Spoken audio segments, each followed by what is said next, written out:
Na verdade, assim, parece que eu fico sendo o contra a igreja do Senhor, mas não é. Na verdade, é a voz profética, como eu falei desde pequeno, eu já olhava lá a imagem, já falava, né? E a gente, com a graça de Deus, vai colocar ali, mesmo é semi-novo, vai colocar na nossa igreja ar-condicionado, né? Lá na. Na nossa igreja. Onde é a igreja? Lá na. Lá no Jardim Guarará, mas é uma brincadeira que eu vou fazer. Ah, sim. Aí eu disse assim, bom, agora eu vou pregar mais bravo, porque pelo menos tá o gelinho, o ar-condicionado. O pessoal vai estar confortável com as Tranquilo. coisas, né? Então eu posso continuar bravo aqui, né? Porque na verdade o que eu vou falar para responder a sua pergunta é: a culpa desse negócio toda é da igreja. A igreja é a culpada disso. Porque, inclusive, há muitos casos, e eu já conheço alguns, inclusive Isabel já trabalhou de pessoas que eram de igreja, até líderes disseram que estão na feitiçaria. Há uma pessoa que foi da nossa igreja, você estava que hoje é mãe de santo. Eita. Rapaz, a culpa é da igreja. A igreja ou não está pregando o evangelho, se afastou de alguma coisa, a igreja está esquisita, porque foi falado aqui que está sem o poder, né? Cadê o poder para até as manifestações demoníacas? Parece que o diabo está gostando, né? E então, quando eu fui nesse lugar, lá na região ali da Represa, que é o Santuário Nacional, né? De entidades, eu fui sozinho lá uma vez, eu quase morro no hospital. Por Né? 7 dias mesmo. Eu não tinha batismo com o Espírito Santo, apesar de crer, eu não tinha nenhum. E quase não morro. Uma irmã que orou por mim disse assim por telefone, me emprestaram um celular, eu fiquei no hospital Cristóvão da Gama, doutor Cristóvão da Gama lá, e a mulher disse, que você tem no corpo? Eu vejo, tem uma visão aqui, ela por telefone, seu corpo cheio de flechas, né? Cravado de flechas, e onde o senhor foi? O senhor foi sozinho, não tinha nem grupo de direção, e ela disse, olha, você só não morreu por causa de uma unção que tem sobre você, que eu entendi que era uma unção apostólica, hoje eu entendi que é a de missão, de fundar trabalhos, de desbravar.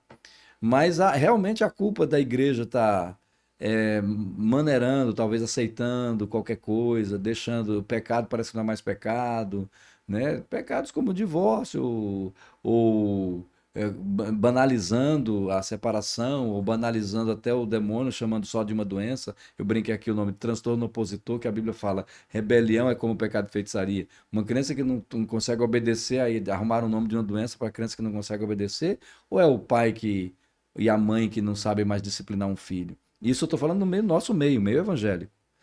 Então, a gente viu que em todo avivamento, eu estive lá na Argentina em 1997, e lá eu estive em Mar del Plata, e havia um avivamento na Argentina que a Argentina perdeu também. Um avivamento. E eu estive lá no evangelismo de Serra, evangelismo de colheita. Ed Silvoso, Carlos Anacondia, Peter Wagner lá estava nesse tempo. E eles contavam histórias, eu estive lá, que feiticeiros ou se convertia ou saía do lugar ou morria, mas não ficava no lugar. Aí você está dizendo que o negócio piorou, e piorou mesmo, né?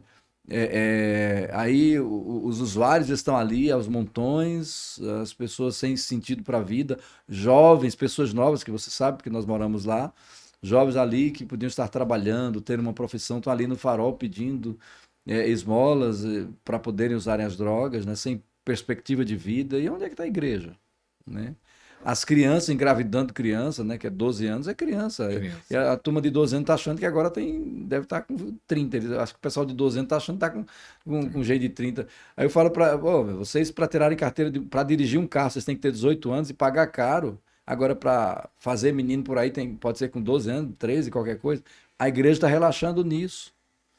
Então, para esse principado de feitiçaria ter todo esse espaço e atacar através de drogas e do mal social, que foi a sua pergunta, eu acredito de novo que a pregação do evangelho não está 100% como deveria estar.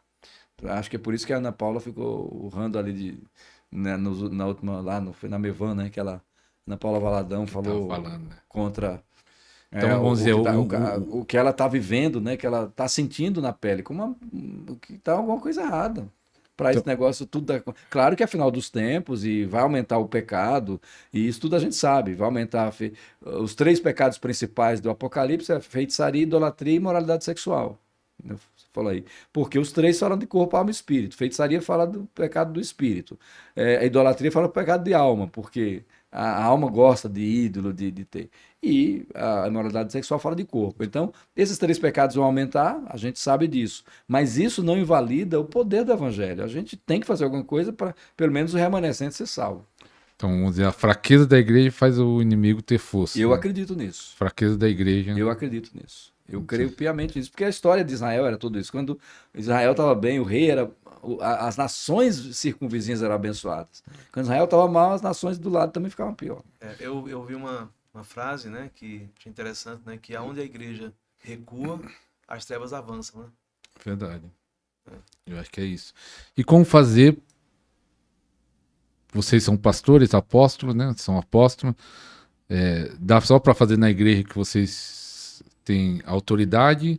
Ou dá para, através de vocês, despertar outras igrejas? Como fazer para despertar outros pastores, outros líderes? Eu creio que a gente precisa aí entrar no assunto aí, você citou aí o assunto ministerial. Acho que a gente precisa começar a igreja também, parece que é pouca coisa, a igreja entrar nos 5 ministérios para que isso possa acontecer. Porque eu sei que os queridos irmãos tradicionais, principalmente que ouvem muito Augusto Nicodemos, não gostam muito dos 5 ministérios, porque Augusto Nicodemos foi meu professor, inclusive, ele não aceita os 5 ministérios. Ele fala mal de apóstolo, de profeta, Que não ele existe. só gosta dos 3. Então, quer dizer, dos 5 que estão lá em Efésios 4:11, ele só aceita 3. Eu acho esquisito isso. Num texto só se aceita metade do texto e metade não aceita. Mas isso é outro assunto, mas eu creio que vale tudo isso. Um dos problemas são os pastores. Os pastores precisam cuidar primeiro do seu rebanho. E acho que começa ali, o rebanho ali, porque como é cuidado para não avançar? Como é que uma criança começa a ser vicial ou chega com 9 anos a já ser um usuário de droga? Né?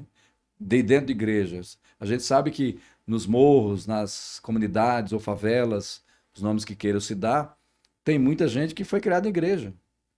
Dizem que lá no Rio de Janeiro, né, e os traficantes respeitam os crentes, os pastores, porque muitos deles foram. Filho de crente. A avó, pai, a mãe. Mas e por que eles não? Claro, tem a sua decisão pessoal, tomaram decisão lá pelo mundo. Mas será que a gente terminou aceitando alguma coisa? Será que o pastor da igreja local, no seu ministério, aceitou alguma coisa? Por exemplo, tá lá, na hora do. Eu fui numa igreja que eu fui pregar, estava lá na hora da adoração, o pai, a mãe ali adorando o Senhor, levantando a mão, e a menina com o tablet fazendo joguinho, na hora da adoração. Uma menina de quê? Acho que uns 9, 10 anos. E os pais não ligavam. E nem o pastor que estava na frente ouvindo. Eu do lado daqui já estava agoniado. Já. A menina... Você ia deixar na sua igreja? Não, e eu não deixei na igreja dos outros. Eu cheguei. Eu cheguei para a menina, baixei, porque ela tava, o pessoal lá adorando em pé, a menina baixinha assim, sentada, jogando, com tablet, tá desse tamanho o negócio, jogando. Eu sentei e disse: olha, você está pecando contra Deus, criança. Aí eu até esqueci de falar isso, quando eu respondi no começo sobre criança. A Bíblia diz: até a criança se dará a conhecer se as suas obras forem boas ou mais. Eu falei: criança, não tem desculpa para você não adorar o Senhor. Você também sabe se quer Jesus ou não. Seus pais não estão ligando, os pais ficaram assim, envergonhados, porque eles tinham que estar falando aquilo, ou então o pastor. Eu seria a última pessoa, né? E aí eu pastorei a menina, falei com amor, mas com autoridade. A menina, e aí depois eu usei a autoridade, fecha o tablet e adora o Senhor. Né? Era uma igreja que eu não era o pastor dela. Né? Será que o pai gostou? Eu voltei lá depois. O pai gostou, será? Acho que ficou envergonhado, né? Ficaram envergonhados. Mas eu voltei nessa mesma igreja, porque é um pastor amigo meu, eu voltei, acho que alguns meses depois. Quando eu cheguei na porta da igreja, eu recebi um abraço dessa menina. Ela me deu um abraço. Então, eu senti isso, Deus fazendo. Então, primeiro ponto, a gente tem que começar a pastorear nossas próprias igrejas. A gente não está muito ligando, parece que tem medo, sei lá, tem medo de falar. Não sei se a gente está meio fraco, os pastores estão fracos. Segundo, o ministério profético tem que ser levantado, porque Salomão fala em Provérbios: não havendo profecia, o povo se corrompe. Provérbios 30, né? Tem que haver profecia de volta, a palavra profética, o confronto do pecado e o consolo também. Não é só meter o pau, mas tem que ter a palavra, né? O pessoal não quer muito, né? A maioria não aceitou a palavra dando a palavra dela, ficaram bravos, né? Dizendo que ela estava lá só dando indireta, mas na verdade ela estava falando do pecado da igreja mesmo que está acontecendo. Então tem que haver isso, que eu estou respondendo o como que você falou. O ministério de mestre, que é o ministério da palavra, que a gente precisa voltar a estudar a simplicidade da palavra. O evangelista, que vai tentar resgatar esse pessoal que já está perdido. E o apóstolo, que na verdade é um missionário. Acho que se juntar os ministérios é uma forma da igreja não minimizar a coisa, mas resgatar alguns que estão perdidos. Estão perdidos.